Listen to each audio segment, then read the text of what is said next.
অন্যতম রাহবার হাকিমুল উলামা আল্লামা মুফতি সাঈদ আহমদ রহমতুল্লাহ আলাইকে রব্বি কারিমের দরবারে তার দারাজাত বুলন্দি কামনা করছি।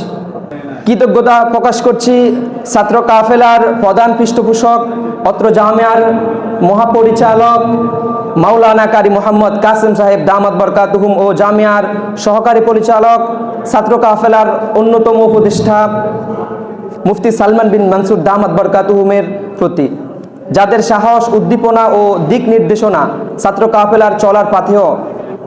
শুকরিয়া আদায় করছি ছাত্র কাফেলার সুযোগ্য তত্ত্বাবধায়ক, অত্র জামিয়ার নায়েবে নাজিমে তালিমাত ফতুয়া বিভাগীয় প্রধান মুফতি আব্দুর রহমান হাফিজাহুল্লাহের প্রতি, ছাত্র কাফেলার উন্নতি অগ্রগতির ক্ষেত্রে যার অবদান সর্বাধিক।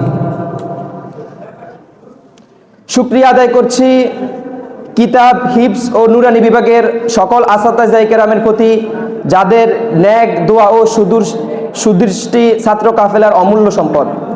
পরিশেষে ছাত্র কাফেলার মুহতারাম আমির, দফতর সম্পাদক, দেয়ালিকা ও পাঠাগার সম্পাদক সহ সকল মুতাজিমের শুকরিয়া আদায় করছি। আর কাল বিলম্ব না করে 1446-47 হিজরি শিক্ষাবর্ষের সাইদিয়া ছাত্র কাফেলা কর্তৃক আয়োজিত বক্তৃতা প্রতিযোগিতা ও পুরস্কার বিতরণী অনুষ্ঠানে সকল ছাত্র ভাইদের স্বতঃস্ফূর্ত অংশগ্রহণ ও মহান মালিকের দরবারে সার্বিক সফলতা কামনা করে অনুষ্ঠানের শুভ উদ্বোধনা ঘোষণা করছি।